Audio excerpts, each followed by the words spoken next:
நடுத்தருவில் செங்கோட்டை என்ற தொனியில் ஒரு கவர் ஸ்டோரி வந்திருக்கிறது. இன்றைக்கி உண்மையிலே நடுத்தரில் தான் நிற்கிறாரு. அரசியல் எதிர்காலமே இல்லை. சரி, போய் சேர்றாரு. இவர் போய் சேரும் இடத்தில் செங்கோட்டையன் சேர்ந்ததால் அந்த அணி பலம் பெறுகிறது என்பது போன்ற ஒரு சூழல் இருக்குதுன்னா அந்த அணி பிச்சுக்குன்னு போகுது. அங்கே மொத்தம் 3 எம்எல்ஏ, வைத்தியலிங்கம், பன்னீர்செல்வம் மற்றும் மனோஜ் பாண்டியன். அதில் மனோஜ் பாண்டியன் அவர் கிளம்பி போய் அறிவாலயத்துக்கு போயிட்டார். சரி, அறிவாலயத்துக்கு மனோஜ் பாண்டியன் சென்று திமுகவில் சேர்ந்தது சரியான முடிவா? வேறு வழி இல்லையே, அவருக்கு எடுத்தது சரியான முடிவு தான். ஏன்? அவருக்கு அரசியல் எதிர்காலம் அங்கே தான் இருக்குது. ஒரு பெரிய கட்சி சார், நாளைக்கு வந்துட்டு அவர் அமைச்சரவையில் கூட அவருக்கு இடம்பெற வாய்ப்பு இருக்குது.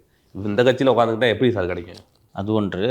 அவர் திமுகவில் சேர்ந்தது சரியா, அதிமுகவுக்கு போயிருக்கணுமா? அதிமுகவில் சேர்த்துக்க மாட்டாங்களா சார்? ட்ரை பண்ணியிருக்கணும்ல.